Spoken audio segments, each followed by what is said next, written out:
ভৌতিক গল্প নিশ্চয়ই আপনারা পড়তে পছন্দ করেন এবং সেই জন্যই ভিডিওটা ক্লিক করেছেন। তো একদম হতাশ হবেন না, তার কারণ প্রসাদ পত্রিকা একটা ভৌতিক স্পেশাল সংখ্যা 2026 60 টাকা মূল্যের মধ্যে পুরো পত্রিকাটাকে ভৌতিক হিসাবে নিয়ে এসেছে, যেখানে প্রচুর গল্প দেওয়া রয়েছে এবং এমন এমন গল্প রয়েছে সেই গল্পগুলো আপনাদের অবশ্যই শিহরণ জাগানোর জন্য যথেষ্ট।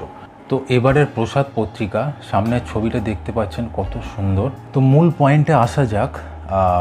ভৌতিক যে গল্পগুলো রয়েছে, তপন বন্দ্যোপাধ্যায়ের ভূত বৃত্তান্ত, দেবনারায়ণ দাশের লেখা রহস্যময় সেই ভূতুরে বাড়ি, যুগল কিশোর বিশ্বাসের লেখা ভাঙা দোতারার সুর, গৌতম মুখোপাধ্যায়ের লেখা শেষ ট্রেনের যাত্রী, মদন ঘোষের লেখা ভালো ভূত, প্রদীপ কুমার আচার্যর লেখা অশরীরী আত্মা, শ্রী সদ্যজাতর লেখা নীলকুঠির সেই রাত, অনন্ত কৃষ্ণ দের লেখা রক্তখেকো পিশাচিনী, বিশ্বনাথ চৌধুরীর লেখা ভূতের ভয়, জয়দেব দত্তর লেখা পেতনি সাক্ষাতে ঘণ্টেদা, সুকুমার পালের লেখা তুমি আমার মা, প্রবীর ভক্ত বিশ্বাসের লেখা ছায়া আছে কায়া নেই, অরুণা সরকারের লেখা বাঁকা তলোয়ার।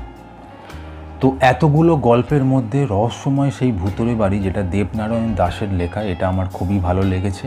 তো এবারের যে ভূত সংখ্যা 2026 প্রসাদ পত্রিকাটা, আশা করছি আপনাদের খুবই পছন্দ হবে পত্রিকাটা। তো নিয়মিত এরকম জনপ্রিয় পত্রিকা সম্বন্ধে জানার জন্য চ্যানেলটাকে অবশ্যই সাবস্ক্রাইব করে রাখুন। ধন্যবাদ।